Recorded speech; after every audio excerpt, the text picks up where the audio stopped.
le son. La dernière session de la matinée.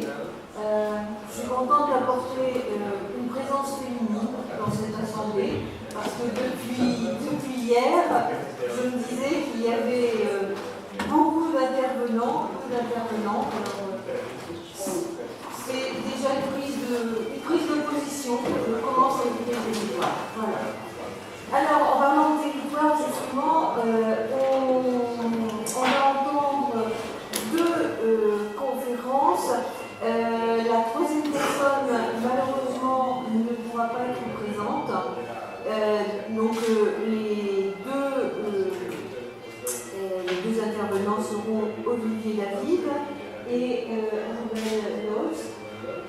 Je vais commencer par présenter Olivier David, qui est le premier à intervenir. Olivier David est géographe, spécialiste de la géographie sociale, des questions d'éducation. Il est désormais un petit peu éloigné de recherche, mais c'est pour ça que cette venue à Saint-Jacques était importante pour lui, parce que ça lui donne l'occasion de reprendre des activités de recherche un petit peu abandonnées depuis 2 ans, puisque depuis 2 ans, il est aussi président de l'université Rennes. Donc je crois qu'il est temps, monsieur le chercheur, de commencer. Merci Christine. Alors c'est vrai qu'initialement on avait prévu un format d'intervention pour permettre aux 3 intervenants d'avoir un temps à peu près équitable. Donc je m'étais basé sur une vingtaine de minutes. On va voir comment ça va se dérouler et je vais essayer de gérer le temps le mieux possible. Alors, à la demande un peu dans la préparation du colloque de Ramon notamment et des échanges avec l'intermédiaire de Christine, il a été convenu que je m'intéresse à ce qu'on appelle l'enseignement supérieur et la recherche en Bretagne, qui est rapidement synthétisé par 3 lettres ici, l'ESR, enseignement supérieur et recherche en Bretagne, et de vous faire un peu ce panorama. Alors, c'est vrai qu'on s'intègre par ce panorama quand même dans l'approche comparative de cette séquence de la matinée, l'approche en matière d'éducation et de tourisme dans nos 2 régions. Je ne resterai que sur l'enseignement supérieur et la recherche. Bon. Comme l'a dit Christine, si on a fait le choix de se centrer sur cette entrée-là, c'est en lien aux responsabilités qui sont les miennes, et notamment en tant que président de l'université Rennes 2. Donc c'est une présentation qui sera volontairement réductrice dans sa thématique par rapport aux questions éducatives, parce qu'elle ne va s'intéresser qu'à la formation supérieure et laisser de côté plusieurs pans du système éducatif français, dont les premiers et second degrés. On va simplifier ça de l'école maternelle au lycée. Je me centrerai moi davantage sur les universités, les grandes écoles, c'est-à-dire tout ce qui concerne l'offre post-baccalauréat, puisque le baccalauréat qui à la fois clôt, on va dire, le parcours en secondaire est aussi le diplôme d'entrée dans l'enseignement supérieur. Alors, pour ne pas vous perdre dans les détails du système éducatif français, et surtout bien me centrer sur la situation bretonne, j'ai décidé plutôt de m'appuyer sur un certain nombre de documents que je m'attacherai à vous commenter, qui seront complètement accessibles si vous le souhaitez. Et puis, pour pouvoir suivre ce propos autour, on va dire, qui dresse un panorama d'enseignement supérieur et de la recherche en Bretagne, je vais diviser mon intervention en 3 parties complémentaires. La première, c'est plutôt, parce que je pense que pour bien comprendre le système français, il fallait quand même que je ne fasse pas l'économie de présenter quelques repères sur le système éducatif français. Rassurez-vous, je n'ai pas décidé de passer la matinée, mais il faut que l'on comprenne dans quel cadre se présente cette réflexion. Ensuite, j'ai décidé plutôt de me centrer sur les caractéristiques de la région Bretagne en matière d'enseignement supérieur et de recherche.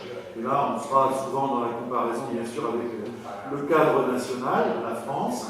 Et puis, dernière partie, parce que c'est une des réalités importantes de ces dernières décennies, le nombre d'acteurs autour de l'enseignement supérieur et de la recherche en France a considérablement évolué.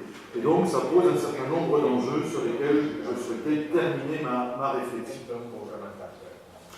Alors, pour commencer, un certain nombre de repères. Je n'ai volontairement pas écrit de propos pour essayer d'être un petit peu plus dynamique et moins tenté par la lecture, et puis vous permettre de suivre ça dans le détail en étant en interaction complète avec les documents.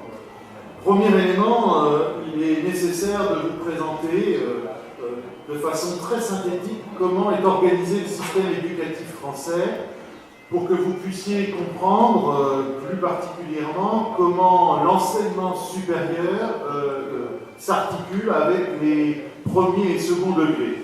Vous voyez ici, vous avez une échelle qui reprend en gros les années entre la naissance, l'année 0 jusqu'à l'année, on va dire, classique de sortie du second degré, pour ceux qui vont jusqu'au bout des études secondaires, c'est à peu près 17-18 ans, selon l'âge des élèves. Vous voyez que le premier degré est la prise en charge des enfants dès l'âge de 2 ans, même si on a plutôt tendance à reculer en ce moment et à favoriser plutôt l'entrée à 3 ans. Donc dès l'âge de 2 ans, c'est encore possible. Dans ce qu'on appelle chez nous l'école maternelle, vous voyez, elle s'écoule alors j'ai pas accès à ma souris, mais de 2 ans à 6 ans. Ensuite, ce premier degré se poursuit par ce que nous appelons le cours, l'école élémentaire, qui va de 6 ans à 10-11 ans selon l'âge des enfants. Et après, on rentre dans le second degré, c'est-à-dire le collège dans un premier temps, 4 années de collège, 11, 12, 13 et 14 ans, pour ensuite suivre dans le lycée, alors avec différentes formes, différents parcours possibles. Le lycée général et technologique, qui est de loin le lycée le plus fréquenté par les jeunes Français, mais vous avez aussi la possibilité déjà de bifurquer vers une orientation plus professionnalisante avec le lycée professionnel qui s'aligne sur les mêmes tranches d'âge, entre 15 et 18 ans, ou alors pour d'autres élèves, mais même là on est sur des proportions moindres, la possibilité d'entrer dans un centre de formation d'apprentis, où là on sera plutôt sur une formation en alternance, avec une partie du temps en classe, dans le centre de formation des apprentis, et une autre partie déjà en situation professionnelle dans une entreprise. Voilà, l'essentiel de la population française scolarisée passe par le lycée général et technologique. Voilà, il convient de le dire, c'est le gros des troupes.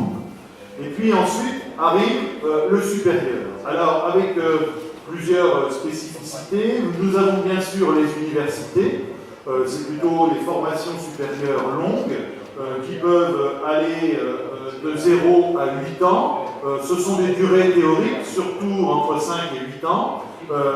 Les licences qui vont de 0 à 3 ans d'années supérieures, de formation supérieure, poursuivies par les masters. On est aligné sur le système licence, master, doctorat européen. 3 à 5 ans les masters pour les 2 années qui suivent, le second cycle. Et ensuite, on peut aller en doctorat sur une formation plus longue qui, théoriquement, se termine à la 8e année. Mais il y a en France d'autres possibilités pour faire des études supérieures. Nous avons une spécificité qui est ce qu'on appelle les grandes écoles, dans lesquelles on va retrouver, je vais donner que quelques noms ici, par exemple les instituts d'études politiques, qu'on appelle aussi Sciences Po. On va pouvoir retrouver des écoles d'ingénieurs également, des écoles de chimie, enfin bref, je ne vais pas rentrer dans le détail, les écoles normales supérieures. Généralement, avant d'entrer dans les grandes écoles, vous avez ce qu'on appelle les classes préparatoires aux grandes écoles, ce qui est marqué ici, CPGE, vous trouvez ici, d'accord. Et là aussi, on est plutôt sur des formations longues. Et enfin, on a un certain nombre de formations courtes dans le supérieur, les sections de techniciens supérieurs, ce qu'on appelle les STS, que vous avez ici, ou alors les instituts universitaires de technologie. Et là, on va être sur des durées de formation qui oscillent entre 2 et 3 ans. Souvent, beaucoup d'étudiants qui sont passés par les filières STS peuvent reprendre une licence professionnelle et reconnecter avec les formations longues. Voilà, mais d'autres peuvent aussi directement être insérés dans le milieu professionnel.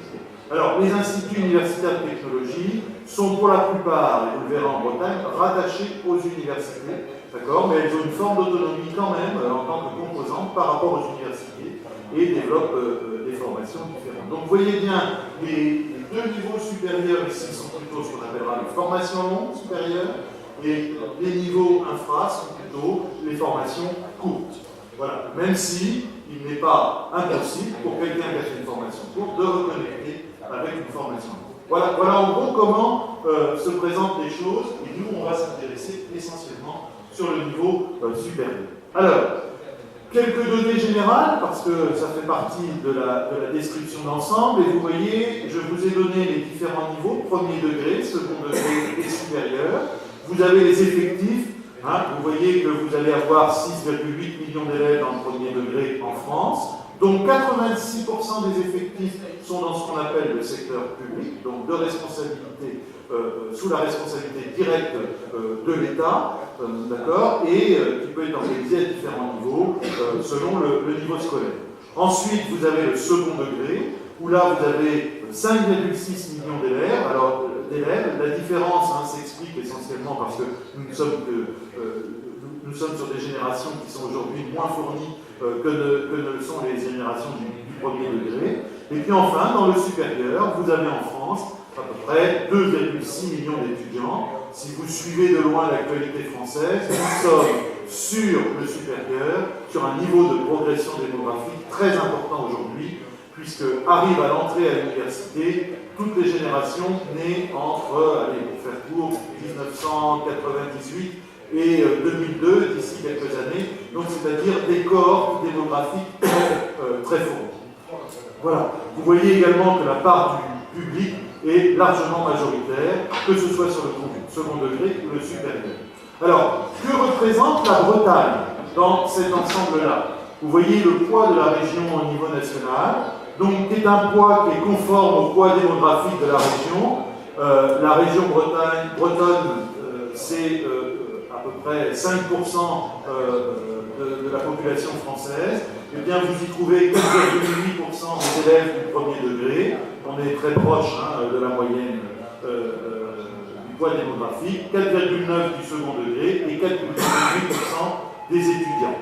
En revanche, là où vous avez une première différence entre la Bretagne et le reste du territoire français, c'est que vous allez trouver une place plus faible du réseau public. Selon les niveaux, on a entre 58 et 62% des effectifs qui relèvent du niveau public. Ça veut dire quoi? Ça veut dire que nous sommes une région française où la place du double réseau éducatif, à la fois public et à la fois privé, est très importante.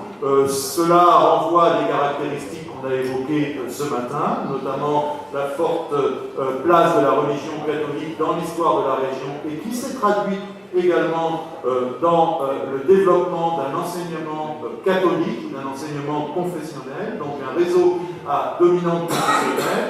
Et je tiens à préciser tout de suite que ce réseau privé est quand même sous contrat avec l'État pour une bonne partie des formations qui sont dispensées pour répondre aux critères qui doivent conduire naturellement vers les diplômes. Dans le milieu universitaire également, nous avons la présence du réseau privé.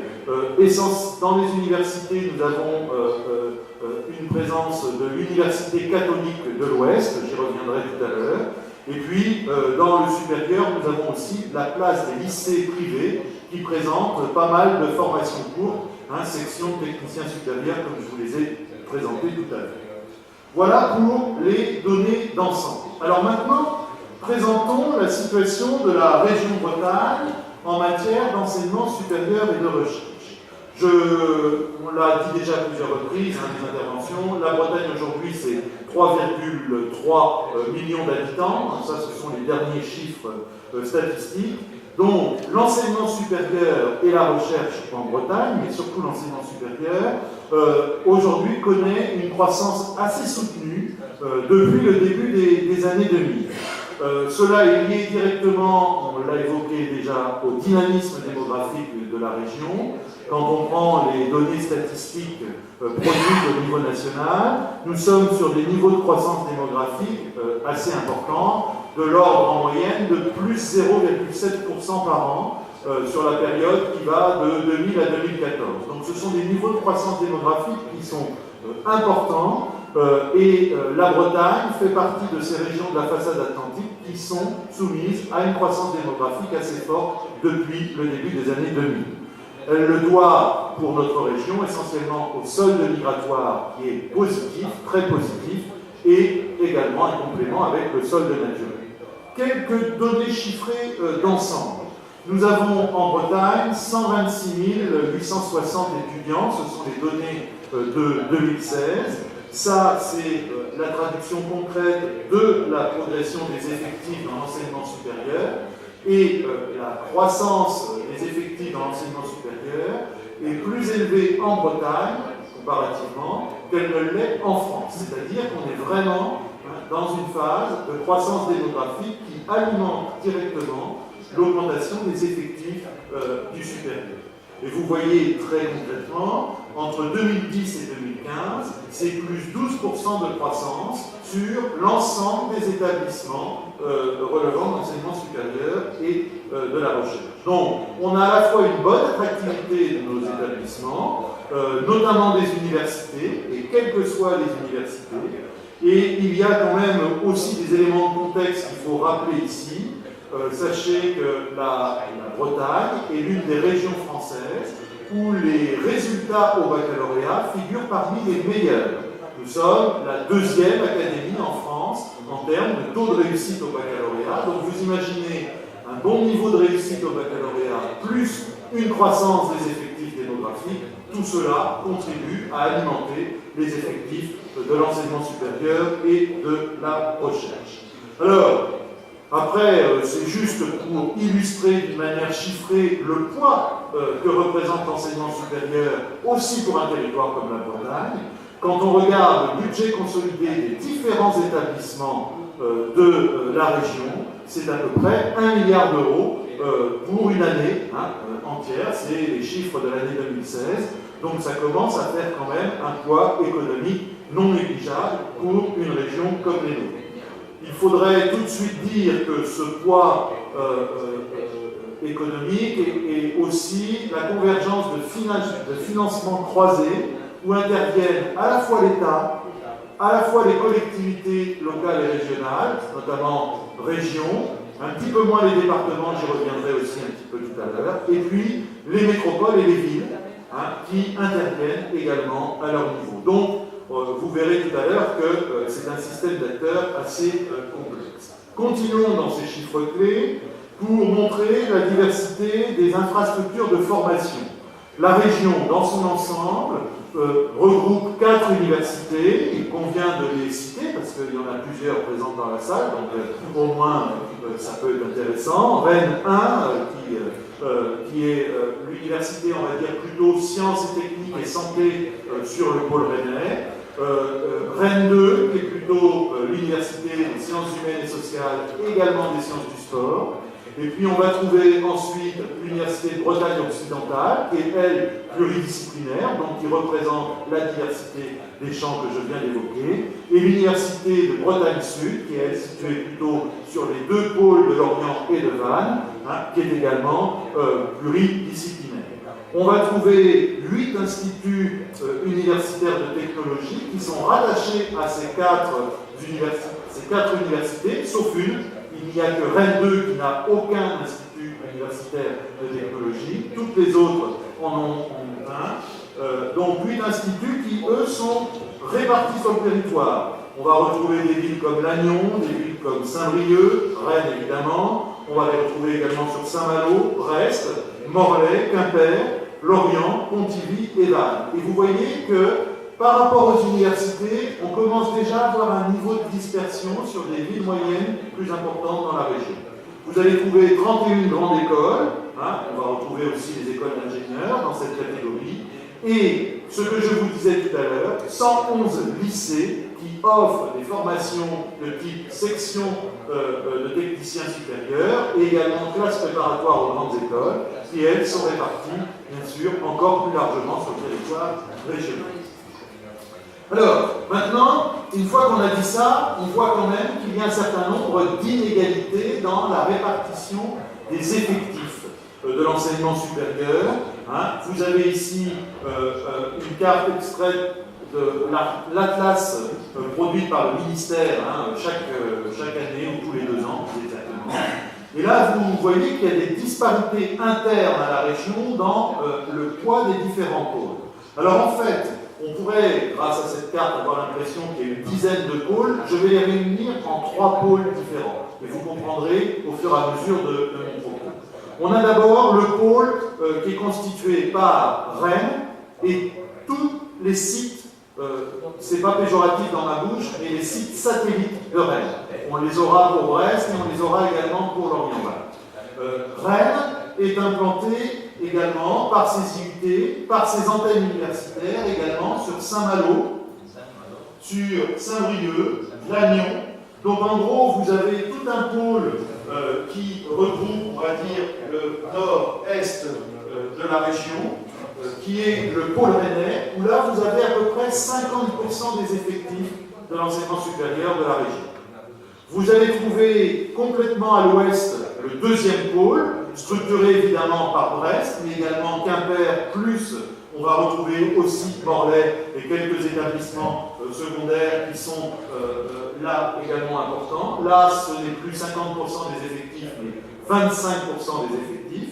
Et puis vous trouverez un dernier pôle, plus méridional, qui est en plus en termes d'université, la dernière née des universités bretonnes. C'est le site Lorient-Val et secondairement également Pontivy, où là vous trouvez les 10% des effectifs restants. Alors pas restants, puisqu'ils restent après dans les 111 lycées, dans un certain nombre de sites décentralisés, bien sûr, le reste des effectifs. Donc vous voyez qu'il y a, au-delà d'une répartition qui pourrait apparaître comme ça d'entrée de jeu homogène, des inégalités importantes dans le poids des centres universitaires. Cela nous amène à expliquer le développement de cette réalité universitaire. Nous avons eu en fait une logique d'antenne qui s'est d'abord développée autour de la construction et du déploiement des instituts universitaires de technologie et également des sections techniciens supérieurs, plutôt dans les années allant de 1960 à 1990. Donc vous aviez des pôles universitaires que l'on connaît, Rennes, Brest, dans un premier temps, et puis ensuite il y a eu des logiques d'implantation d'antennes vers Saint-Brieuc, vers Saint-Malo, vers Lannion pour le site rennais, vers Morlaix, Saint-Paul-de-Léon, également Quimper pour le site brestois, et Lorient-Val-Pontivy pour le 3e site. Et tout ça a donc contribué finalement à une implantation progressive sur l'ensemble du territoire régional des sites d'enseignement supérieur et de recherche, donc les IUT dans un premier temps, et puis depuis le début des années 90, ce qu'on a appelé les antennes universitaires. Ce qui fait qu'au final, quand vous regardez les universités, les IUT, vous regardez les grandes écoles, les lycées qui proposent des sections techniciens supérieurs, bref, l'ensemble des niveaux, eh bien vous avez une répartition sur l'ensemble du territoire régional assez multipolaire, assez éclatée. En fait, on considère aujourd'hui qu'on a à peu près 60 sites différents d'implantation, d'enseignement supérieur et de recherche au total sur la région Bretagne.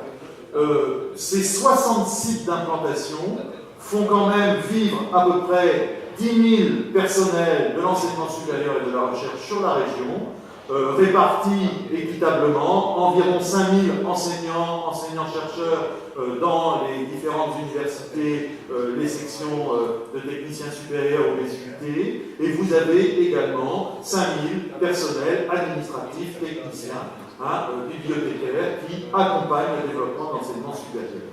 60 sites, c'est extrêmement important et c'est aussi une des réalités de la géographie bretonne, c'est-à-dire qu'il y a un tissu de petites villes et moyennes assez bien développé, qui a participé à comment dirais-je, le développement de ce tissu multipolaire, parce que chaque ville, chaque territoire, qu'il soit petite ville ou ville moyenne, a voulu à un moment donné avoir sa part du gâteau, enseignement supérieur et recherche, et donc ça a donné ce tissu assez équilibré.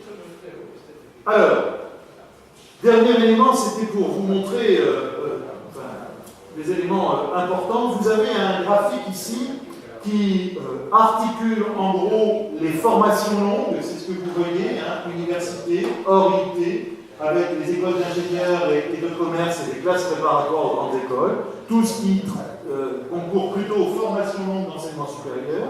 Et vous avez de l'autre côté tout ce que va plutôt considérer comme formation courte, donc on retrouve les sections de techniciens supérieurs, les IUT et les écoles paramédicales et sociales. Ce qui est intéressant, c'est de voir la hiérarchie des pôles universitaires ou des pôles d'enseignement supérieur avec la part respective des formations longues et des formations courtes. Et vous voyez que les formations longues sont plutôt l'apanage des grands sites universitaires ou des grandes aires urbaines, alors que plus on va aller vers les villes petites et moyennes, plus on va aller vers une part importante représentative des formations courtes. Donc il y a une forme de hiérarchisation au sein du tissu, comment dirais-je, ESR, à l'intérieur de la région, et qui se vérifie ici par ce graphique. Alors, ensuite, quelques données importantes, parce que là, je vous ai donné des données, des chiffres statistiques globaux. Il est important de revenir sur quelques spécificités qui isolent la Bretagne quand on la compare aux autres régions françaises. D'abord, la Bretagne est caractérisée par une majorité des étudiants inscrits à l'université. Là, en soi, nous sommes plutôt, comment dirais-je, dans la conformité nationale. C'est normal, le poids des établissements nationaux, universitaires, excusez-moi, est très important.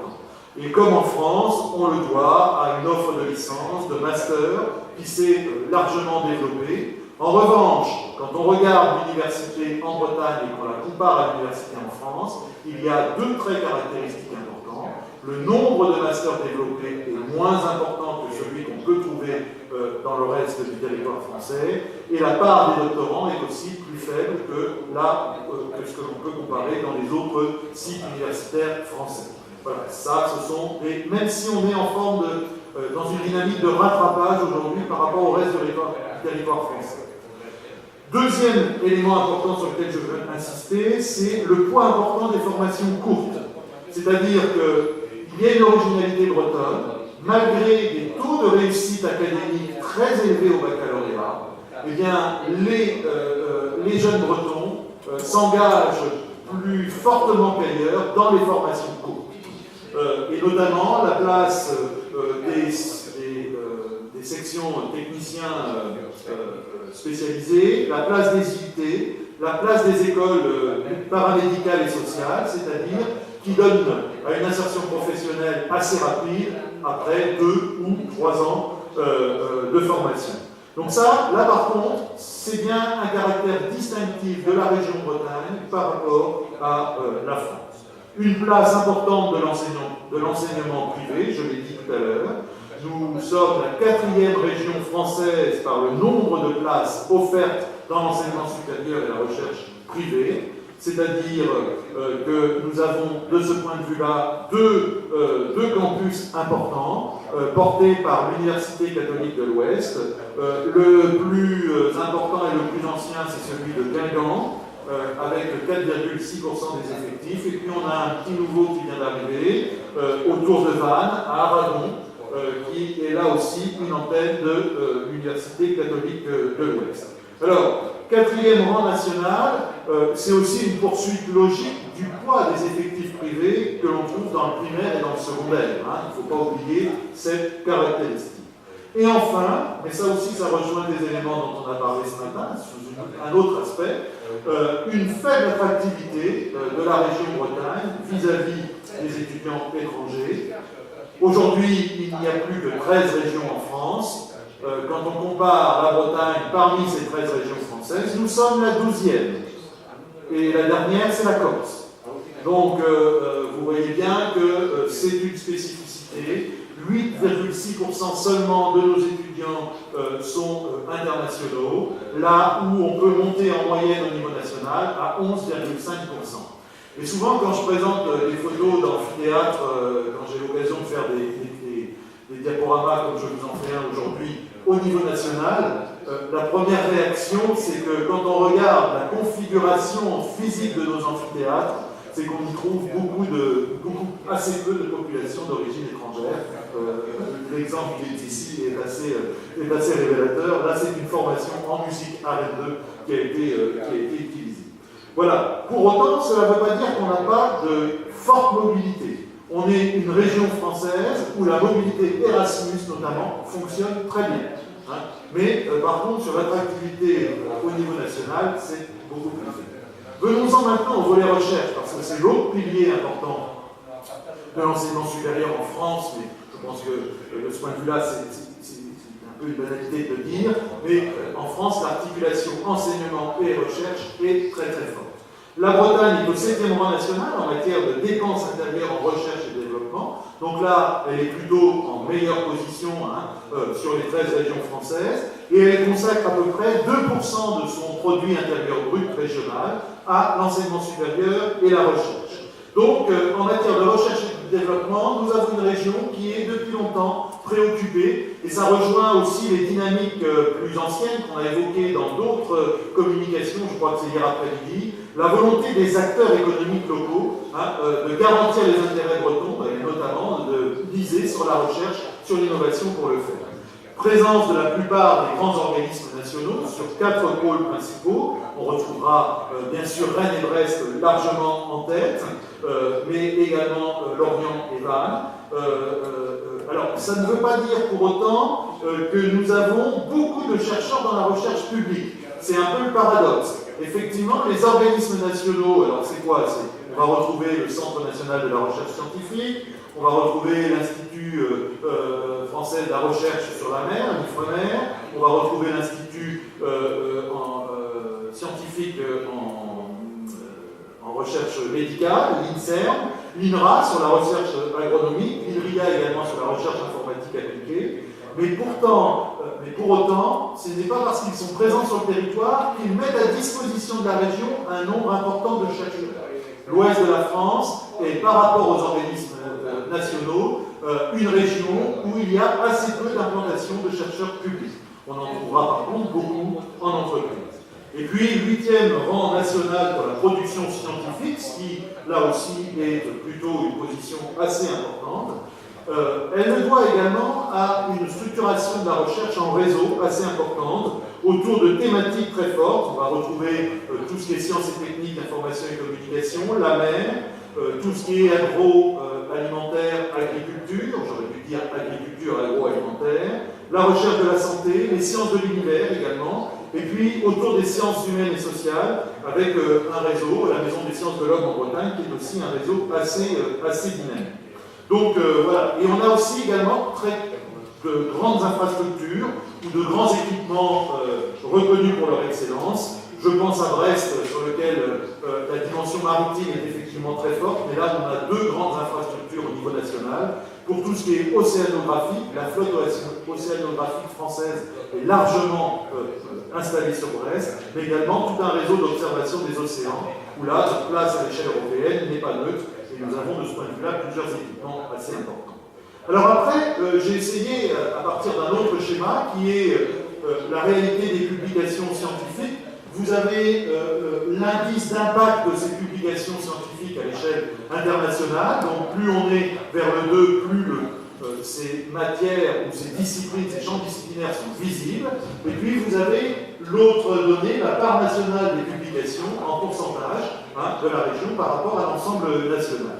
Ce qui est important ici de souligner, c'est la forte visibilité de la Chine. Ça, c'est une des réalités, plutôt du Cyprénais d'ailleurs, qui est largement supérieure par rapport à la moyenne française. Vous allez retrouver également une bonne visibilité des mathématiques, de la recherche médicale, des sciences sociales. Et puis vous avez autrement un certain nombre de secteurs qui se distinguent pour leur production scientifique, c'est-à-dire l'importance du volume de production. On va retrouver la biologie appliquée et l'écologie, on va retrouver les sciences de l'univers, les sciences pour l'ingénieur, et puis vous voyez que d'autres secteurs sont moins bien placés. Mais là, il n'y a pas d'originalité par rapport à la France. Vous trouverez peut-être que les sciences humaines sont moins bien placées à la fois dans leur impact et à la fois dans leur volume de production. Mais là, ce n'est pas une spécificité bretonne, c'est quelque chose qu'on retrouve également à l'échelle nationale. Alors, pour terminer sur ces caractéristiques régionales, vous dire qu'effectivement, la région a depuis longtemps porté son attention sur le développement de la recherche. Donc, vous retrouvez les axes majeurs de la recherche que je vous ai présentés plus rapidement dans les diapos précédentes. On va avoir les sciences et technologies d'information et de la communication, les sciences et technologies de la mer, l'agriculture, l'agroalimentaire, bien évidemment, tout ce qui est autour des sciences du vivant et des technologies de la santé, les sciences humaines et sociales, l'environnement et la chimie. Ça, ce sont les axes majeurs de structuration de la recherche. À partir de là, la région a mis en place une stratégie de spécialisation intelligente que l'on retrouve dans toutes les régions européennes, la fameuse S3, et bien 7 domaines d'innovation stratégique sur lesquels elle accompagne les acteurs de l'enseignement supérieur et de la recherche. Et vous voyez qu'on retrouve là des enjeux qui sont plutôt cohérents avec les dynamiques économiques et les dynamiques scientifiques contemporaines, tout ce qui est le registre des innovations sociales et citoyennes, tout ce qui est la chaîne de l'agroalimentaire, mais plutôt dans son volet durabilité. C'est une question très importante en Bretagne, on le sait, et notamment avec sa connotation environnementale. Tout ce qui est les activités maritimes comme support d'une croissance économique bleue, c'est-à-dire comment tout ce qui est autour de la mer peut développer l'enseignement supérieur et la recherche et le tissu économique. Santé et bien-être pour une meilleure qualité de vie. Également le registre des technologies de pointe pour les applications industrielles. Alors dans un certain nombre de secteurs notamment décentralisés, on a bien sûr tout ce qui est l'électronique, l'informatique, la téléphonie, mais également tout ce qui est l'automobile et le développement de l'automobile dans certains secteurs. Également toute l'informatique embarquée pour la construction navale. L'observation des ingénieries écologiques au service de l'environnement, là, bien sûr, dernier domaine d'innovation stratégique. Alors, pour terminer, une troisième partie, avant de conclure, je voulais vous montrer que toute cette dynamique s'inscrit dans un tissu d'acteurs assez complexe, et je terminerai sur quelques enjeux pour la région en matière d'enseignement supérieur et de recherche. D'abord, les acteurs que nous sommes, alors quand je dis nous, c'est parce qu'en tant que président de l'université, je m'intègre parmi ces acteurs, mais que nous soyons enseignants-chercheurs ou que nous soyons également dans les laboratoires chercheurs, etc., on s'aperçoit que le développement de l'enseignement supérieur et de la recherche est au cœur d'un système assez complexe. Cette complexité est le fruit d'un processus de décentralisation qui a eu lieu en France depuis le début des années 80, et qui fait que vous avez plusieurs niveaux qui interviennent aujourd'hui dans le soutien à l'enseignement supérieur et à la recherche. L'État, d'abord. L'État, il me semble tout à fait important de rappeler, par exemple, que les universités, les IUT, les grandes écoles sont des opérateurs d'État, et ils sont soutenus par l'État, par des dotations aux établissements qui sont importantes. Quand je dis qu'ils sont importantes, c'est à peu près entre 75 et 80% de leurs recettes. Donc ce n'est pas neutre. Pour une université comme celle que je connais la mienne, c'est à peu près un budget moyen de 110 millions d'euros par an. Et sur ces 110 millions d'euros par an, on a 92 millions de recettes qui viennent directement de l'État. Donc vous voyez, c'est une proportion qui n'est pas neutre. On a également ce qu'on appelle des investissements d'avenir. La France a souhaité mettre depuis le milieu des années 2000 une politique d'excellence et d'investissement dans les secteurs scientifiques d'avenir. Eh bien, la Bretagne émarge à ce titre-là sur des sommes d'argent assez importantes, à hauteur de 60 projets répartis sur la région. On a également les contrats de plan État-région qui là sont plutôt sur le développement de l'immobilier, de l'accompagnement de la transition numérique, de la transition écologique, transition environnementale, et qui peuvent venir nous soutenir. des appels à projets que l'État développe au plan national, dans lesquels nos équipes de recherche, mais également nous, en tant qu'établissement, on peut prétendre concourir, et puis les organismes de recherche qui, au-delà du faible nombre de chercheurs, comme je disais tout à l'heure, apportent quand même soutien à un certain nombre d'équipes. Vous avez ensuite la région, collectivité locale, qui a donc son autonomie dans ses choix stratégiques sur le plan politique, son propre budget, et qui là aussi participe aux côtés de l'État dans le contrat de plan État-région, je ne redéveloppe pas, mais qui va apporter un soutien spécifique, notamment à la recherche. Je vous ai parlé tout à l'heure des 7 orientations, directions d'activité stratégique. Dans ce cadre-là, elle va venir soutenir des thèses de doctorat, par exemple, elle va soutenir des projets de recherche vraiment spécifiques par rapport à ses priorités. Elle va aussi soutenir l'ingénierie de la formation sur certains aspects, et elle va nous aider sur des projets, sur les aides aux colloques, qui sont également importantes. Et c'est à ce niveau-là aussi que toute la politique des fonds européens va être structurée en lien avec la stratégie de spécialisation intelligente. Et vous avez un troisième niveau, qui est celui des villes. Alors je dis des villes parce que toutes n'ont pas le statut métropolitain, des villes et des métropoles. Donc on va trouver là, à leur niveau, également la participation directe dans le contrat de plan interrégion, le soutien à la recherche, les aides à la mobilité, sur des sites comme Rennes notamment, mais je crois que sur Brest c'est pareil, ils peuvent aider à la mobilité des enseignants-chercheurs, des étudiants, aide à l'installation de chercheurs, ça ce sont des éléments importants, et puis des aides sur projet, les aides au colloque.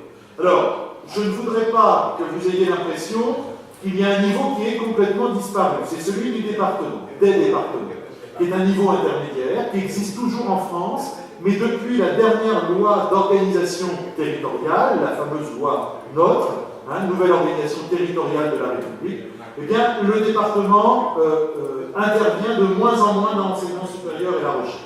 C'est très variable d'un département à l'autre. Dans le Morbihan, ils seront assez forts. Dans le Finistère, ils seront plus importants, et dans les Côtes d'Armor qu'ils ne le sont en Ille-et-Vilaine. Mais en Ille-et-Vilaine, c'est plutôt au profit de la métropole de Rennes que les choses se sont faites, se sont opérées. Donc voilà, ils sont encore là, on les trouve aussi dans les contrats de plan État-région. Je ne les ai pas mis parce que, telle que la loi NOTRe est écrite aujourd'hui, ils ont plutôt tendance à disparaître dans ce registre. Dernier élément, eh bien, ça veut dire que nous, en tant qu'opérateurs d'État, plus ou moins autonomes, en tout cas autonomes sur le plan politique, eh bien, nous devons jouer avec les stratégies de ces différents niveaux. Et vous voyez que pour l'État, vous avez déjà 3 stratégies différentes. La stratégie nationale pour l'enseignement supérieur, la stratégie nationale de la recherche et de l'innovation, et puis vous avez les stratégies des organismes.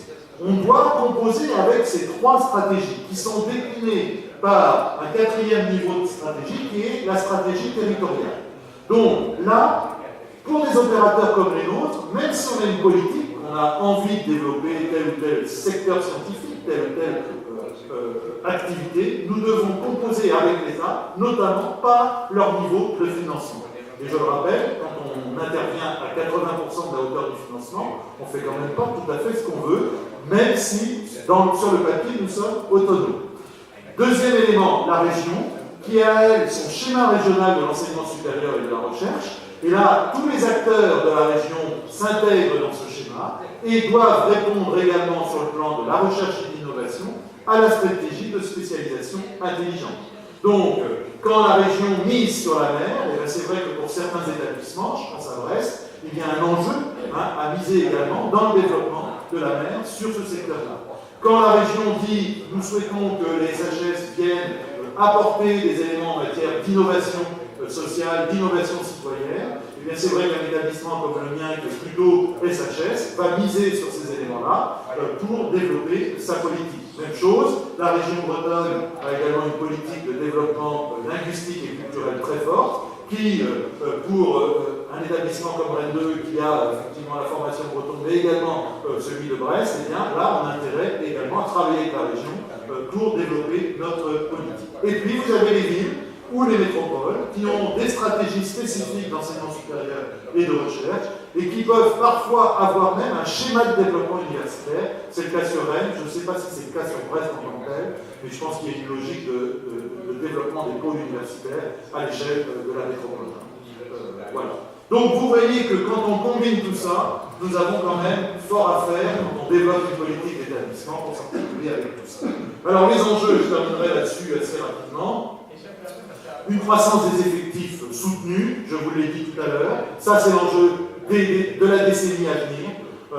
Plusieurs établissements, et notamment les universités, sont aujourd'hui en saturation par rapport à leur capacité d'accueil des étudiants. Et quand je vous dis ça, c'est pas pour demain, hein, c'est la prochaine année universitaire. Nous ne savons pas faire pour accueillir les étudiants. C'est un vrai problème. L'État est en train de s'y pencher. Hier, pendant que nous étions en colloque ici, il y a eu toute une série de mesures annoncées pour accompagner cette croissance des effectifs. Une structuration autour des sites métropolitains que vous voyez avec des spécialisations visibles, reconnues maintenant. J'en ai évoqué quelques-unes. Il faut que l'on renforce le potentiel de recherche et d'innovation de la région. Même si nous sommes bien placés à l'échelle nationale, il y a encore des enjeux à aller plus loin sur ce registre-là, et notamment pour valoriser nos connaissances, nos savoir-faire, nos compétences vers la recherche et au service du tissu socio-économique. Alors, pour conclure, c'était quand même un élément sur lequel je souhaitais finir, et qui est plutôt un apport de géographe ici. On voit bien que l'enseignement supérieur et la recherche est un pilier du développement économique et social de la région Bretagne. On ne peut pas faire sans aujourd'hui. Ça a été même un acteur, je crois, important de sa modernisation dans toute la période allant de la Seconde Guerre à la fin du XXe siècle, et toujours aujourd'hui. C'est aussi un acteur d'aménagement du territoire, quand on regarde au final par la répartition des équipements sur l'ensemble du territoire. C'est complètement en phase avec la réalité géographique polycentrique de la région, avec un tissu de grandes villes, mais surtout de villes moyennes et de petites villes assez importantes, qui contribue aujourd'hui ou qui conduit aujourd'hui peu ou prou à une forme de hiérarchisation et de spécialisation des sites. Et vous voyez que même si nous sommes des acteurs autonomes, nous sommes au cœur de stratégies croisées qui font que ces enjeux d'enseignement supérieur et de la recherche aujourd'hui sont porteurs pour la dynamique de la région Bretagne pour les décennies à venir. Merci.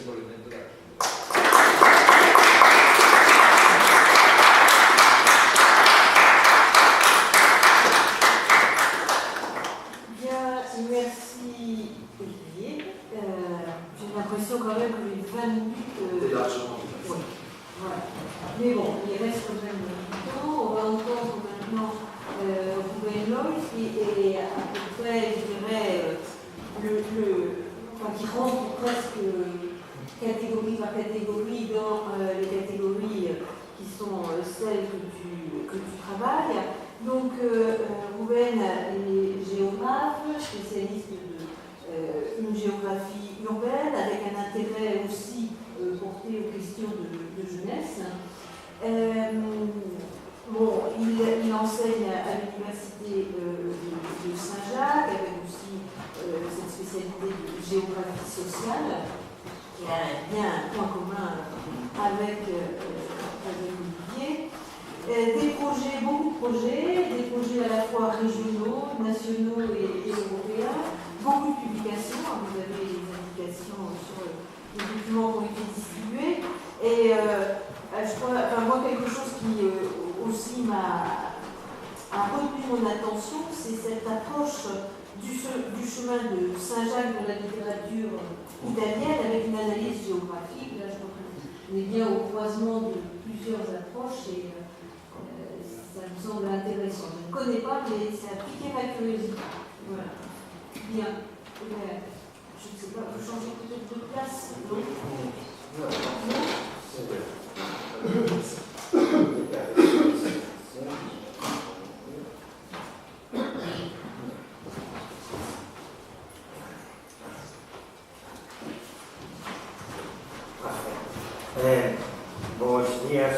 Bonjour, laissez-moi me rappeler trois paroles en français, après je parlerai en galicien. Mais je suis très content de participer ici dans cette journée Galice-Bretagne parce que mon première expérience comme enseignant de l'Université de Saint-Jacques dans l'année 1990 a été en congrès avec les collègues de Rendé, quelques réalités pour demain. Et nous avons maintenu dans les dernières 25 ou 27 années un peu de contact permanent avec toutes les universités de France-Ouest, en spécial avec le groupe des Espace Société, le groupe de géographie sociale des géographes, pour moi et pour une partie de mon département de géographie ici, c'est très près les universités de Bretagne, l'Université de Bretagne occidentale, l'Université de Rennes, et nous avons compris un peu tous les nouveaux développements de la pensée spatiale et territoriale à partir de notre relais français. Et notre remarque, j'ai connu aussi les Français qui sont venus à faire des thèses d'État sur le territoire galicien. Je me souviens en concret à Jean Mounier, qui a été comme ancien président de l'Université de Rennes 2, qui a fait sa thèse sur les dynamiques climatologiques, météorologiques dans le nord-ouest de l'Espagne, avec la Galice, qui a été une référence chez nous. Agora vou falar en galego e eu queria plantear sobre todo dúas ideas, xa que o meu compañeiro de departamento e de grupo de investigación, Román Rodríguez, non pode vir.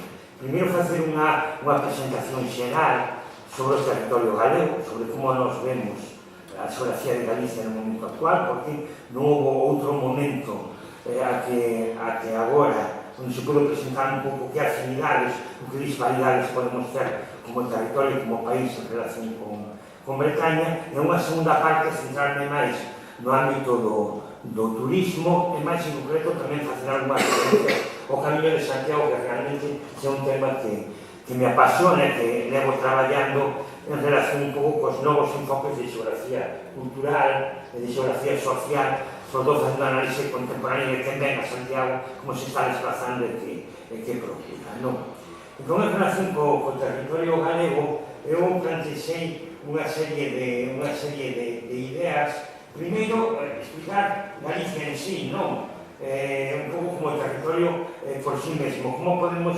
individualizar Galicia. En primeiro lugar, hai un elemento de enorme similitude coa Bretaña, tanto na súa extensión como na súa localización atlántica e no seu tamaño demográfico. Nós somos 2.800.000 galegos que viven en Galicia, e nisto sempre houve moitísimas semellanzas e moitísima vinculación porque podía representar a región de Bretaña en Francia. Quizás por iso tamén Galicia sempre foi máis recoñecida ou mellor individualizada polos bretóns que polo conxunto dos franceses, e nós así o fomos percibindo. O que pasa é que existe unha primeira diferenciación que nós valoramos bastante, dúas diferenciacións, unha primeira diferenciación que nós valoramos moito, que é a seguinte, e é que Galicia se nos presenta no ámbito español e no ámbito ibérico máis como unha excepción. A Península Ibérica e, sobre todo, o Estado español é unha realidade maioritariamente mediterránea e son unha minoría dos territorios aparecen con as características marcadamente atlánticas. Probablemente Galicia é o territorio máis atlántico xunto con Asturias de todo o conxunto ibérico.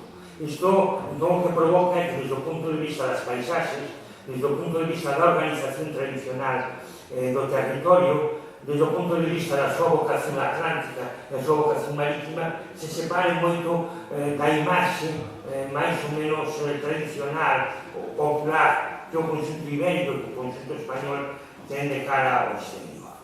Un terceiro elemento que quería tamén reflexionar é que nós somos unha fisterra europea. Nisto, si tamén somos moi semellantes o que representa Bretaña, un departamento que se chama Finisterre. Nós aquí temos tamén un Finisterre, ou temos unha fisterra, quizás como un cabo, pero tamén como unha comarca natural que nós agora preferimos denominar Costa da Morte, quizás porque ten máis atractividade de cara ao exterior, pero no fondo formamos parte dun conxunto de rexións ou de territorios europeos que quedan no fin do mundo, que quedaban no fin do mundo, polo menos aquí que rematou a Idade Media. Dende o Cabo Norte, dende as terras de Kerry ou de Connemara, no oeste de Irlanda, até a Finisterre francesa, até Cabo de Roca na Finisterra portuguesa e nós con 2 ou 3 fisterras, tanto o Cabo Fisterra como o Cabo Toliñán, o Cabo Milán, non sabemos moi ben calquera máis oeste, pero que marcaban un pouco o fin do mundo conocido até a Idade Media. Isto que implica, o que implicou? Unha enorme vocación marítima, unha enorme proxección marítima de Galicia que eu creo que tamén nos asemella moito a bretóns e irlandeses, a noruegos e a moitos outros países do occidente europeo, cos que temos moitísimas afinidades. E ademais, por outro elemento que os propios xeógrafos franceses máis tradicionais se encargaron de estudiar. Que somos un bello complexo agrario, que somos unha antigua sociedade labrega, e a partir dese elemento labrego, a partir dese elemento de marcada ruralidade, de elevadas densidades rurais, tamén nos conseguimos individualizar no conxunto ibérico e asemellar moito a bretóns, a normandos e irlandeses no panorama atlántico europeo, o do norte de Portugal. E, por tanto, unhas sociedades emigrantes, cando as densidades rurais provocaban problemas de subsistencia, os galegos marcharon masivamente, fundamentalmente a través do Atlántico, fundamentalmente cara a América. Supoño que estes días habería moitísimos referencias en relación con estes elementos. Esta situación de Fisterra eu procurei situar moi simplemente nalgún mapa europeo, nalgún mapa peninsular, e tamén desde o punto de vista simbólico. Todas as Fisterras, todos os Finisterras son bastante parecidos, son bastante iguais, mas todos eles marcan que despois diso remataba o mundo, e esta idea de ser periféricos, de ser o fin do mundo, tamén identifica moito a moitas sociedades europeas occidentales. En relación con esta situación en sí, ou con esta geografía en sí de Galicia, tamén habría que localizar a Galicia nun contexto, poderíamos decir, máis amplo. Evidentemente, Galicia desde o século XV ou do século XVI está vinculada fortemente á coroa de Castela. Hai un proceso, eu diría, con certas semellanzas, con certas similitudes, o que é o proceso de integración de Bretaña en relación con Francia, en relación coa constitución do Estado moderno, do Estado contemporáneo francés. É un pouco o resultado dunha relación probablemente das élites, dunha relación xeopolítica que se construiu nese determinado momento. Que acontece? Aquí se hai unha diferencia contextual forte desde a xeografía de Galicia en relación coa xeografía ou co territorio bretón. Galicia está integrada, integrouse desde hai máis de 500 anos nunha realidade castelá ou nunha realidade española, pero a conectividade e a accesibilidade de Galicia con respecto ao resto do Estado español é moito máis baixa que o nivel de conexión que Bretaña presenta con París e presenta co resto do territorio francés. Por qué? Porque nós estamos aillados físicamente por unha barreira que os galegos chamamos serras orientais, que as geografías de España denominan macizo galaico-leonés, pero que en calquera caso son un conxunto montañoso de 1800 ou 2000 metros no seu tope, e que sempre dificultaron moito a accesibilidade desde o resto da Península Ibérica cara ao territorio galego. Nos últimos decenios non, pero é un elemento continuo de aillamento, a máxima perifericidade, o mínimo nivel de conexión de España cos seus diferentes territorios deuse sempre ou cas Illas Canarias, por unha situación claramente céntrica, ou con Galicia, curiosamente. Isto, penso eu, non foi un tema que se plantexara da mesma forma en relación co territorio bretón, co territorio francés, sobre todo, ademais, pola maior proximidade do centro parisino, pola maior atracción do centro parisino en relación co centro francés. E ainda se complica un pouco máis a nosa xeografía en relación co noso contexto, en relación con outros, de que nós temos moita dificultade de conexión e de accesibilidade con Castela, co resto de España, pero moita facilidade de conexión con Portugal. Con Portugal houve unha raya, desde o punto de vista político, houve unha fronteira, pero podíase pasar camiñando. As fronteiras non quedaron claras en toda a raya seca entre Ourense e Trás-os-Montes ante mediados do século XIX. É dificilísimo demarcar as parroquias, demarcar as freguesías, porque a liña fronteriza non iba por a liña de Tundos e había espacios extraterritoriais. E no Miño estábamos diante dunha área completamente rica, dinámica desde o punto de vista actual, e eran moitas máis as continuidades con Portugal que as diferencias. Entón, a integración política de Galicia históricamente un territorio que lle costa relacionarse ou ter conectividade e aillamento durante determinados períodos de historia con territorio que ten continuidade física ou continuidade territorial moi clara. Logo, outra idea que eu con mapas quería ilustrar. Nós somos periféricos desde o punto de vista dun sistema de conexións ou de comunicacións terrestre. Acontece un pouco mesmo con Bretaña, mas nós somos moi accesibles desde o punto de vista marítimo. Somos o anteporto de Europa, como todas as fachadas atlánticas. Os grandes portos europeos fican no interior do estuario europeo, en Rotterdam, en Amberes, en Hamburgo, en Londres, pero os anteportos poden ser Brest, ou Bilbao, ou Vigo, ou Coruña, Leixões ou Lisboa. Entón, isto dá-nos un nivel de conectividade realmente moi forte. Entón, nós, por iso, non só estamos nunha posición máis ou menos periférica, sino que a maior parte dos galegos estamos pegados ao litoral, estamos pegados á costa. Somos 2.800.000, pero máis de 2.200.000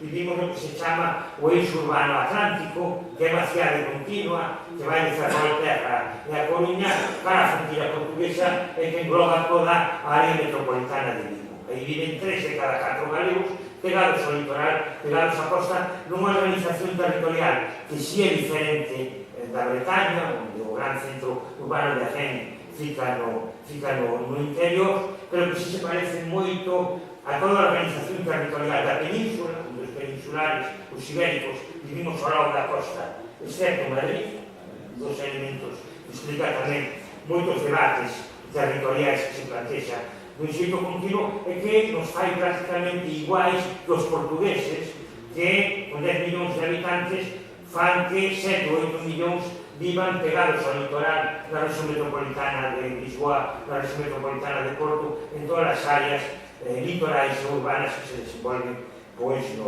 no país vecino. As áreas costeiras, desde momento, son o centro, o que explicarían a organización do espacio de Galicia, e veremos algunhas imaxes máis. Aquí, simplemente, poñer unha imaxe da dificultade que houve sempre para marcar os lindes con Portugal, sobre todo na raya seca. Nós tivemos un punto mixto, un espacio extraterritorial semellante a Andorra, entre o Principado de Cataluña e Francia, que simplemente se eliminou o Tratado de Límites de 1864 e tivemos unha serie de aldeas que se chamaban os povos promiscuos, onde os seus cidadáns eran galegos, españoles ou portugueses según fosen decidindo, porque decían que o linde pasaba por encima das casas, non? Que agora pertenecen ao Concello de Chaves en Portugal. En cambio, eu quis entrar unha imaxe de todo o que significa o Atlántico, das conexións do comercio mundial, do número de buques que se moven no momento actual, pois dentro dos intercambios comerciais dunha economía globalizada, pero realmente nin Bretaña nin Galicia se sitúan desde unha lógica periférica, simplemente que nós estamos moito máis afeitos a ver os mapas, priorizando as terras inmersivas, e se priorizamos os mares e os océanos, probablemente as geografías tamén muden un pouco. Por esta idea de felicidade, por esta idea de baixa accesibilidade do resto de España, de Galicia, sempre hubo unha asociación de que Galicia era un territorio rural e atrasado. Isto é a imaxe que históricamente se construiu, a partir da cal, como se falaba Xosé Manuel Núñez Seixas, desta idea se construiu en boa medida unha primeira identidade galega. Non ten que ver moi probablemente que a realidade actual tivo que ver con outras identidades pasadas, pero xa unha narrativa moi importante para construir unha identidade territorial propia.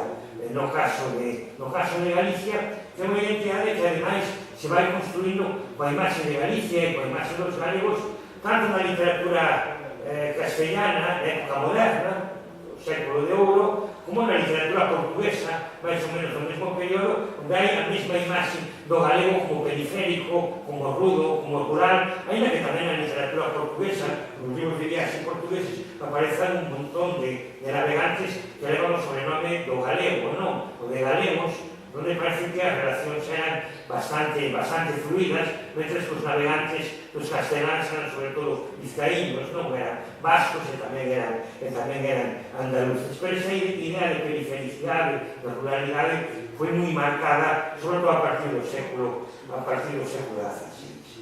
A idea que comentaba antes de baixa accesibilidade, a idea de unha conexión menor, a idea de que estamos diante de un país marcadamente atlántico, tamén convertiu a Galicia, por decirlo de algún xeito, en unha especie de reserva alimentaria de mercados máis amplios, de mercados ibéricos, pero sobre todo de mercados españois máis amplificados.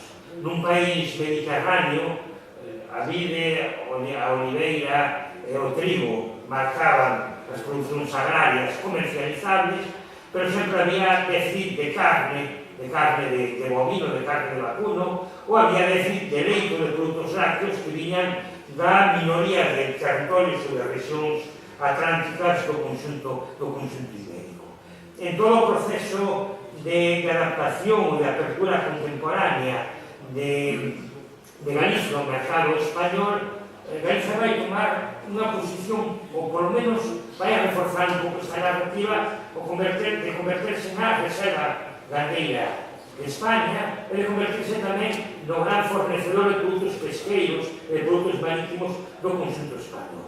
Isto é un elemento positivo e que reflectía, como aconteceu en Bretaña ou como aconteceu en Normandía, unha certa especialización en relación cos grandes mercados urbanos. Pero, desde o punto de vista das narrativas, isto marcou tamén moito máis a idea de atraso e de ruralidade de Galicia no contexto español. E reforzou un pouco esta idea de que só as actividades rurais ou agrarias en pequenas propiedades, mediante lógicas de policultivo, se podían manter neste país ou neste territorio, que era un pouco o que está adaptado a estas lógicas. Sempre con a idea de ser un país de pequenos propietarios, de ser un país moi diversificado, pero sempre con producións de base agraria e con pouca transformación destos alimentos ou destes produtos agrarios que se enviaban pouco transformados ao mercado barcelonés, ao mercado madrileño, ao mercado vasco, por resto dos mercados españoles. Si esta idea de Galicia como territorio rural e como territorio atrasado non só se foi construindo nos debates políticos e nos debates sociais, tamén foi reforzado por moitas teses, por moitas teorías que se desenvolveron nos últimos decenios. Cando en Galicia se comeza a desenvolver a xeografía, cando se comeza a desenvolver as ciencias sociais, a economía regional, vai haber un conjunto de teses que reafirmen esta idea de Galicia como territorio atrasado, por causas endógenas ou por causas exógenas. Entón, sempre decimos que hai tres autores, pero que reflicten moi ben as tres ramas que nos permitiron caracterizar, que definiron a Galicia como o escenario do atraso. Por un lado, José Manuel Beiras, que está formado en Francia, que está formado na economía de dependencia, que toca no seu territorio un exemplo dunha economía dependente que transmite a través do seu libro Atraso Económico de Galicia, pero que é a primeira vez na que se aplican metodoloxías e análisis de economía regional absolutamente modernos e académicos. Un autor castellano, Jesús García Fernández, que fai unha primeira caracterización dos territorios atlánticos españoles, tamén nos anos 70, que tamén nos define como territorios agrarios, e no caso de Galicia, como territorio atrasado, e logo ten unha enorme importancia simbólica as grandes festas de Estado francesas que nos caracterizan.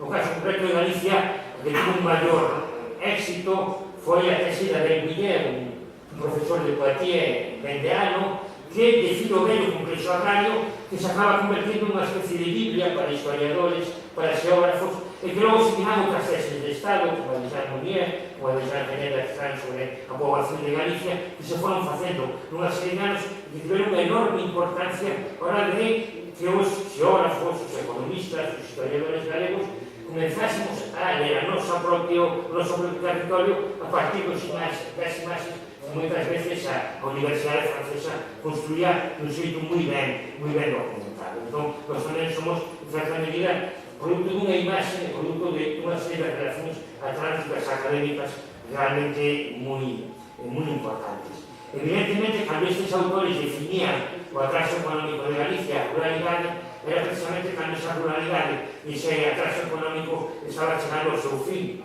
Bretaña modernizouse moito desde os anos 60 e 70, Galicia tamén ten unha transformación moi intensa a partir deses anos, pero os libros chegaron ao final dun período para caracterizalo xusto cando empezaba a mudar por completo a imaxe do territorio. E isto se asociou sempre con imaxes idílicas do que somos como paisaxe atlántica, tamén a pintura galega de finais do século XIX, do comezo do século XX, creou unha paisaxe nacional de Galicia que é algo máis ou menos como isto, con predominio de verdes e de azuis, con predominio de lo que é o bocaxo, lo que son as paisaxes tradicionais atlánticas.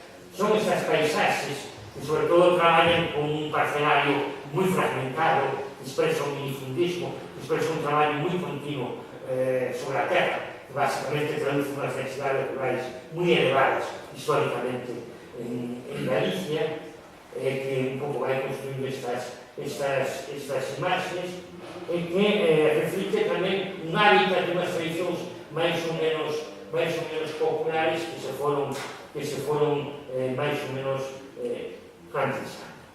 Que acontece en relación con o territorio galego?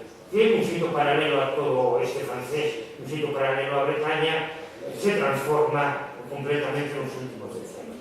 Moi rapidamente, para facer alguna referencia ao turismo, hai unha apertura de economía galega para o exterior, non necesariamente tan rural e tan agraria como se pretendía, sino pola vía da industrialización. Seguimos a ter unha imaxe agraria rural, pero o nivel de industrialización ou de participación da industria galega sobre o conjunto do produto interior bruto da comunidade autónoma é superior ao promedio español, e estamos no promedio alto de territorios industrializados dentro de España, a pesar da imaxe externa que temos. E Galicia se transformou nun país completamente urbano, onde 75 ou 80% da poboación vive en núcleos urbanos. Outra cuestión distinta é que a maior parte deses espacios urbanos non teñen por que ser cidades, sino que sexan espacios periurbanos, espacios metropolitanos ao redor de Coruña, ao redor de Vigo, ao redor de Santiago, sexan esa cidade continua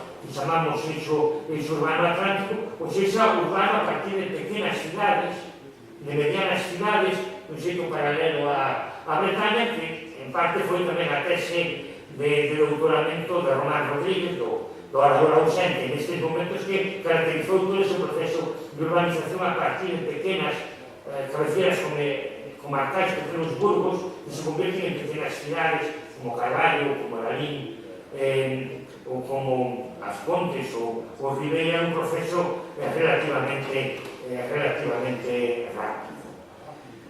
O proceso de urbanización de Galicia é moito máis acelerado do que se produce noutros contextos atlánticos europeos, que é unha característica española. A urbanización de España non se demorou durante decenios e decenios, durante varias xeracións, sino que se acelera desde os anos 50 e 60, primeiro con o crecemento das cidades do ano 1960 ao ano 1991, e logo con o crecemento das periferias urbanas e dos núcleos a partir do ano 1991.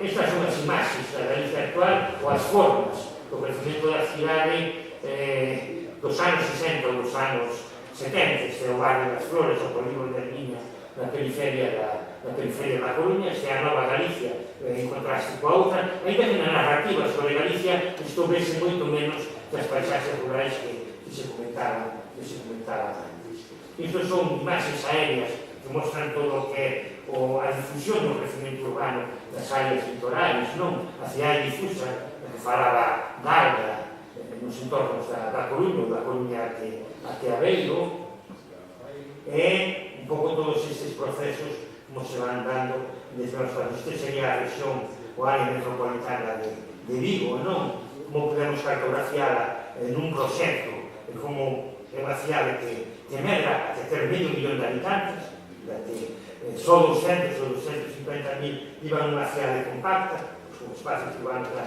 Galicia son espacios urbanos moi complexos, e isto son un pouco as imaxes que temos, a interpretación que temos do eixo urbano atlántico co norte de Portugal, e tamén nun recente proxecto como detectamos espacios urbanos a partir das luces que se encenden polas noites, nas imaxes de satélites que nos dan un pouco a imaxe da urbanización real do litoral galego con continuidade co litoral portugués. Logo, Galicia se industrializa. Tense caracterizado a industrialización de Galicia como unha industrialización moito máis recente que noutros territorios, pero xa unha industrialización moi forte, moi concentrada nunha serie de sectores onde Galicia se convertiu nun territorio moi dinámico e moi punteiro. Un deles, o sector da moda. Podemos falar de que está todo o fenómeno Inditex, ou todo o fenómeno Zara, é moito máis complexo, hai moitos máis diseñadores, hai moitas máis empresas no sector téxtil en Galicia, é todo un cluster organizado a partir do sector téxtil que explica o nacimento dunha industria teóricamente moi competitiva, teóricamente basada na logística e na adaptación ao mercado global, que un espacio periférico consigue ter algúns dos seus máximos representantes. É un fenómeno moi curioso.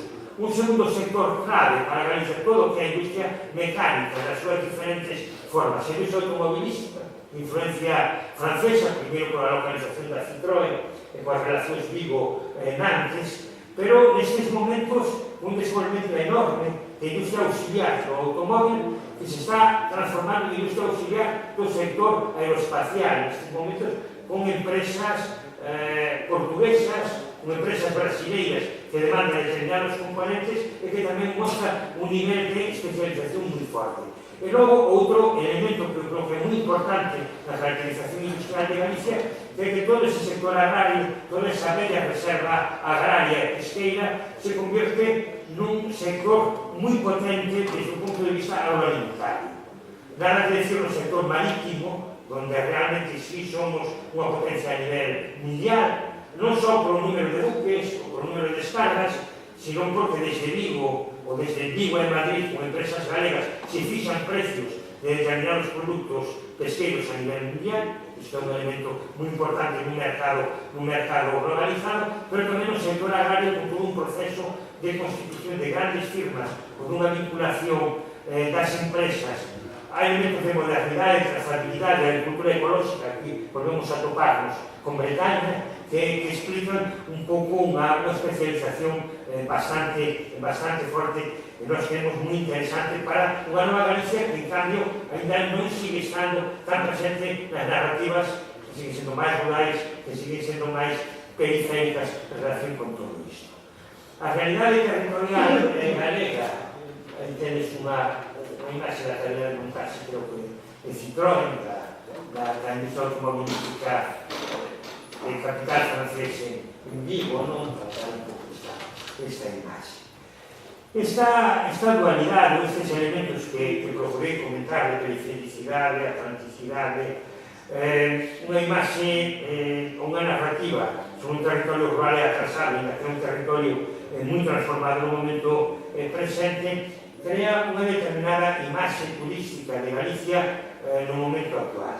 Primeira cuestión a hora de plantexar desde o punto de vista turístico. Bueno, Galicia foi un territorio periférico no primeiro boom turístico español dos anos 50 aos anos 70. O turismo español era un turismo climático, un turismo de praias quentes, de mar e praia, e realmente Galicia non presentaba moitas características desde este punto de vista territorial. Salvando alguna excepción, alguna bella estación balnearia, como a Illa da Toxa, a partir de aí toda a extensión da marca Rías Baixas, pero estas circunstancias pouco a pouco van mudando e nos si situamos un momento moi importante a hora de que se dé un cambio na promoción turística de Galicia, que é a consolidación de Galicia como comunidade autónoma. Non mellor tanto porque en Galicia houve unha política turística específica nos primeiros anos, logo se hai unha política específica moi clara no período de Fraga, porque fora ministro do ramo, tiña claro as utilidades que tiña o turismo para a promoción dun territorio, sino porque Galicia aparece definida como unha nacionalidade histórica, como un territorio forte na nova Constitución Democrática Española de 1978, e desde o momento que empezou a ter autonomía, quere proxectarse con certa forza cara ao exterior, e como é un territorio con tanta singularidade, con tantos elementos de identidade, evidentemente unha identidade menos conflictiva no contexto español que a basca ou que a catalana, emprega un pouco esta promoción do turismo, emprega un pouco esta promoción territorial para que se vaya traducindo como unha promoción turística. Sempre Galicia, o Departamento de Turismo, dispuso dunhas enormes cantidades de dinheiro precisamente para traballar sobre esa imaxe amable do territorio. Despois da Galicia é a comunidade autónoma española que dispón de máis orzamento de turismo de todas, máis incluso por habitante que Valencia, ou que Cataluña, ou que Baleares, que son grandes territorios turísticos. É moi chamativo ver porque a través do turismo se fixo unha promoción a determinada imaxe territorial. E se fixou unha imaxe territorial máis ou menos clara. Unha imaxe territorial que primeiro se dirixe para o mercado español. Nós somos a periferia tranquila, a periferia apetecible para o resto do mercado español. Non nos podemos dirigir aos mercados exteriores en un primeiro momento, porque non saben onde queda Galicia, saben onde queda Santiago. Poden saber onde queda Coruña, se o equipo de fútbol ou Vigo vai ben, pero hai dificultades para situar Galicia. Non é así en Bretaña, que en moitos territorios, pero sí en España, onde somos a esquina atlántica e húmeda, por decirlo de algún xeito, diferente. Un pouco o outro próximo. É onde, a partir desa imaxe de paisaxes moi verdes, esa idea de atlanticidade moi marcada, esa idea de ruralidade, inda que non sexa verdade, generou un nivel de atractivo moi forte progresivamente a partir dos anos 80, o crecemento do mercado español como primeiro demandante do turismo en Galicia vai ser moi importante. Un segundo elemento, a proximidade do mercado portugués. O mercado portugués oscila, non é un mercado estrictamente turístico, pero é un mercado de compras, fundamentalmente na área de Vigo, o que se desplaza a mercar na área de Vigo e que ven a ver a Santiago, o apóstolo a Santiago, pero que é un mercado importantísimo, porque justifica entre 3 e 6 millóns de desplazamentos de persoas ao ano en contexto de crise, un contexto de crecimiento económico, ten unha potencia enorme desde o punto de vista dos consumos. E además perciben que para os portugueses somos plenamente españoles, falamos unha cosa máis parecida, os entendemos un pouco mellor, e as cidades non son demasiado grandes ou demasiado inhóspitas para facer turismo urbano como un primeiro contacto con Madrid, un primeiro contacto con Sevilla ou con Barcelona. Desde ese punto de vista, o mercado portugués sempre funcionou como un mercado de proximidade moi forte.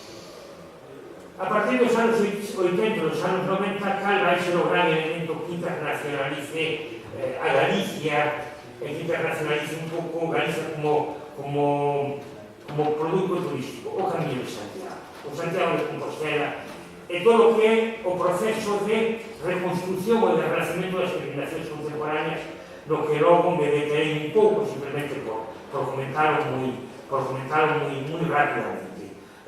Jacobsland, a terra de Santiago, o Jacobsberg, o Elixement de San Jacques, sí que son marcas perfectamente reconhecibles nos 5 continentes. A partir da promoción que o goberno autónomo fai o Xacobeo, a partir da promoción que o goberno español fai tamén de Santiago de Compostela como camiño de Europa, da declaración do Camiño de Santiago como primeiro itinerario cultural europeo, da súa consideración como patrimonio da humanidade, Galicia entra a partir de Santiago como un referente do turismo global e tamén como un elemento identitario. Desde o punto de vista do turismo, Galicia non existe tanto, existe Santiago de Compostela e o seu territorio que é o territorio galego pois para amplios, para un espacio máis ou menos amplio a nivel global. E dentro destas motivacións, que é o que se busca? Pois un pouco de sempre, as motivacións do turismo en Galicia son as motivacións recurrentes. Todos os enqueiros que se fan repiten o mesmo. Paisaxe, é dicir, o valor da autenticidade para contextos do mercado español, pero tamén para contextos do resto do mercado europeo, se somos máis soleados, somos o sur de Europa, pero somos o sur de Europa que, a pesar do que decía antes José Manuel Núñez, ainda se parece algo a Gales e a Bretaña e a Irlanda, entón isto é un pouco unha sorpresa. En segundo lugar, todo o que se refire a esta imaxe de Galicia como reserva alimentaria de territorios máis amplios, entón a gastronomía é continuamente a resposta de que en Galicia se come ben ou se come moi ben, e que se ven a Galicia para comer moi ben 2 ou 3 días da experiencia de visita. E en terceiro lugar, o patrimonio. O patrimonio como tamén con esta idea de atraso, de maior aislamiento, que marcaría un pouco que se conservaran un pouco mellor as tradicións. E continuamente estes son os elementos que tenden a aparecer. Estes son as clases promocionais que Tour España retirou, porque eran demasiado modernas. A promoción turística é sempre moi conservadora, non quero arriscar. Isto foi unha promoción turística que fixo Tour España, intentando dar unha imaxe moderna das súas distintas comunidades autónomas, pero que pareceu demasiado avanzada.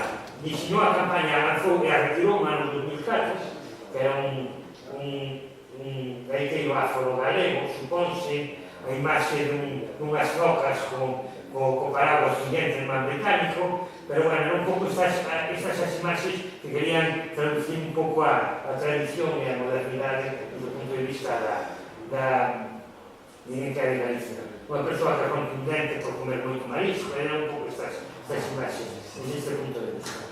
Pero esta é a imaxe que normalmente está máis empaquetada dentro da imaxe externa do turismo de Galicia. Paisaxes rurais, abundancia de auga, tonalidades verdes e tonalidades azuis, e continuamente se reproduce este modelo, que é un modelo que os pintores románticos de finais do XIX do século XX en Galicia convierten en un obxecto e que logo se transfire para os mecanismos de promoción turística.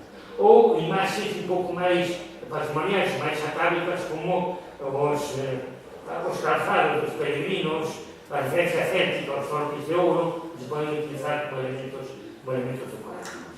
En relación con o camiño, eu traía simplemente algúns exemplos moi mediáticos da conversión de Santiago nun produto global. O presentador alemán Happe Kerkeling, que consigue vender 4 millóns de libros contando a súa experiencia de chegar a Santiago, e por lo tanto abre a terra de Santiago o turismo alemán, hasta Paulo Coelho, que prácticamente non fai o camiño, pero que publica un libro sobre o camiño de Santiago, e entón actúa como un magnetismo enorme dentro do mundo dos bestsellers, dos escritores masivos, ou experiencias dun vello descendente de emigrantes galegos, de Martin Sicle, que é de orixe do Baixo Miño, que fai unha produción máis de serie B, pero unha produción moi de Hollywood para representar un pouco a experiencia do camiño con The Way, que abre o camiño de Santiago ao mercado americano a partir destas imaxes.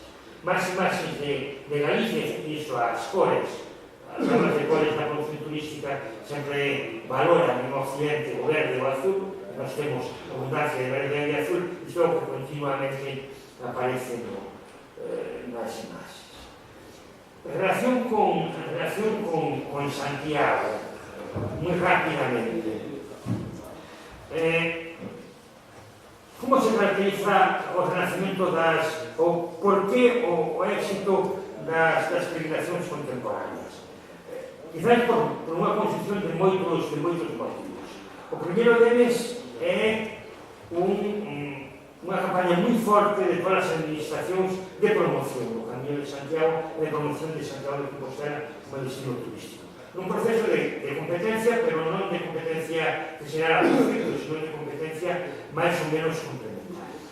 España necesitaba mostrar a súa europeicidade cando asinou o Tratado de Incorporación ás Comunidades Europeas no 1986 e a exposición que o Ministerio de Cultura Español abre en Bruselas uns meses antes é unha exposición sobre o Camiño de Europa como orixe, sobre o Camiño de Santiago como orixe de Europa, baseándose nas fundacións de Goethe, nas referencias de Santiago de Compostela de Dante e de outros autores moi vinculados á cultura europea.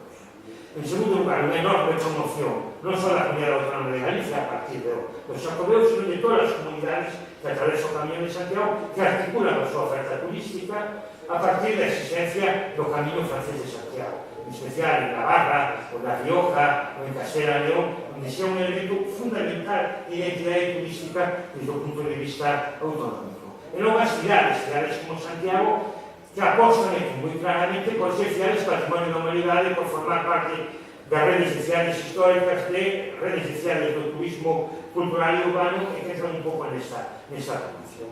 Este é o primeiro elemento, a promoción pública. O segundo elemento, que esta promoción pública enlaza coas novas demandas dos seres humanos, das persoas contemporáneas. Na Idade Media acudía xente a Santiago camiñando pola súa religiosidade, agora a xente acude a Santiago camiñando fundamentalmente porque é unha demanda dos seres humanos contemporáneos.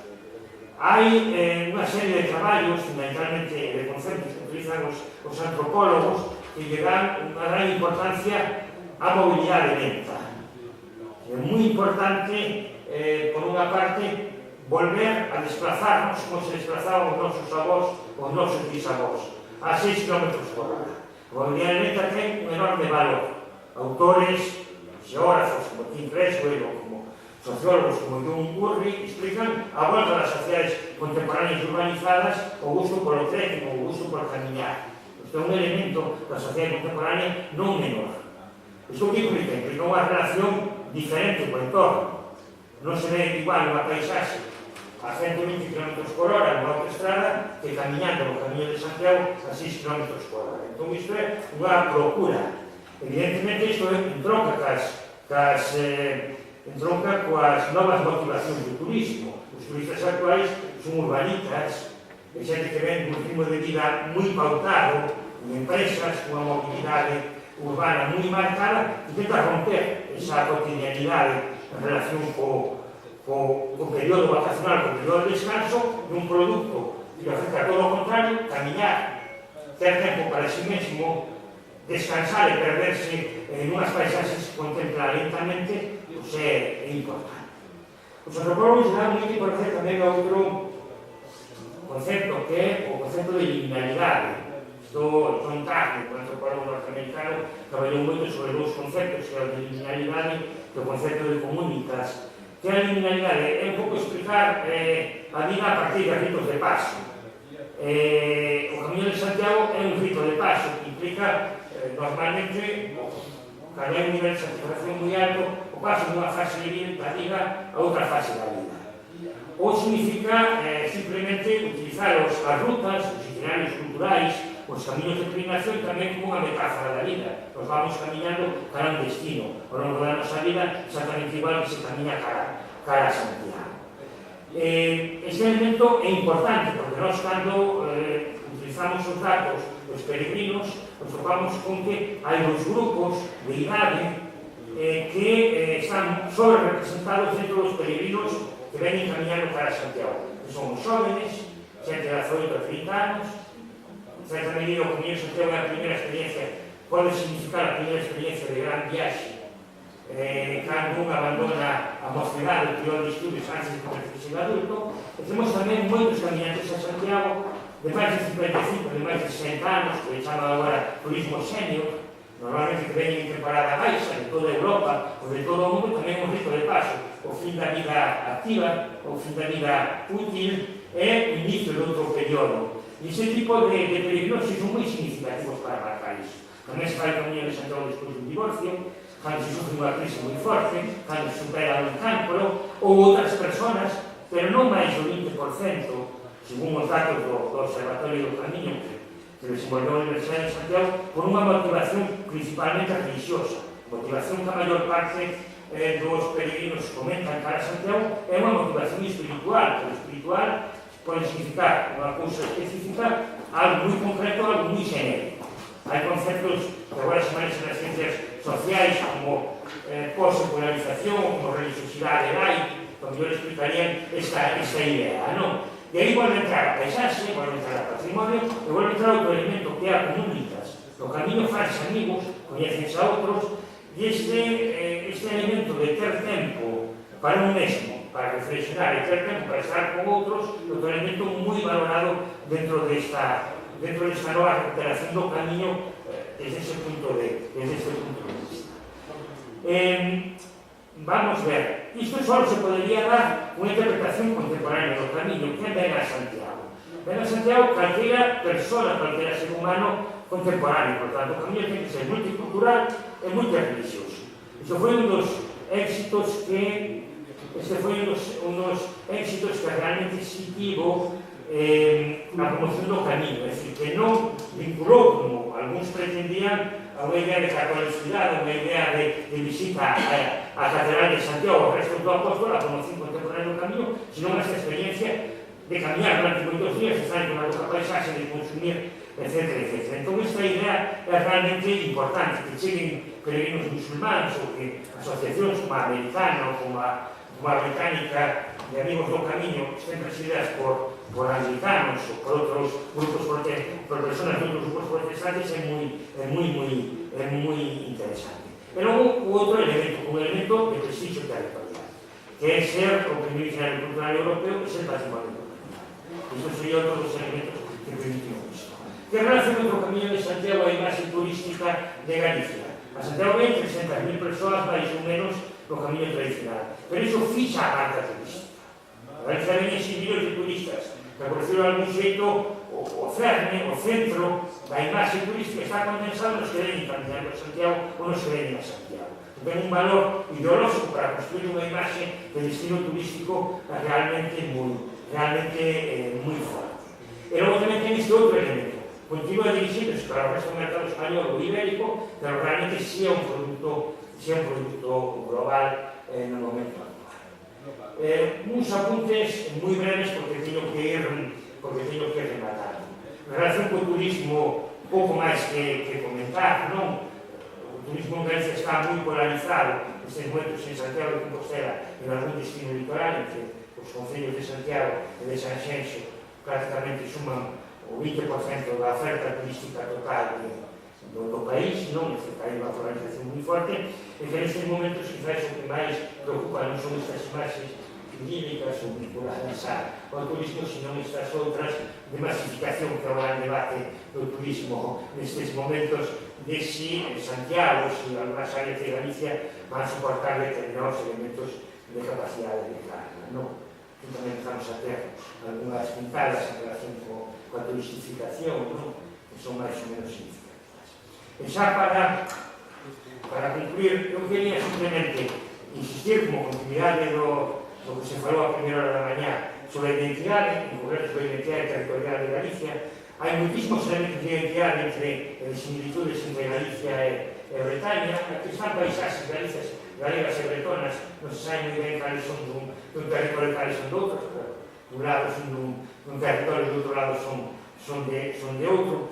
É moi importante o que son as perspectivas comparativas, ver as similitudes e tamén aprender a verse noutro territorio que se asemella moito, por lo menos do punto de vista xeográfico. Logo tamén estes elementos da singularidade, como a partir desa singularidade se crea unha imaxe territorial bastante nítida, que sempre está superposta a imaxe de marca turística, é dicir, na época contemporánea, a imaxe de marca turística é a imaxe do territorio desde ese punto de vista territorial, e logo que insistí moito no caso de Santiago, porque nós volvemos ao orixe do reino de Galicia, onde todo se montou a partir do suposto descubrimento dos restos do apóstol, e agora estamos intentando articular todo un discurso de un territorio predeterminado en función do século XXI a partir de unha imaxe moi forte de Santiago, e a terra de Santiago, pois no momento actual.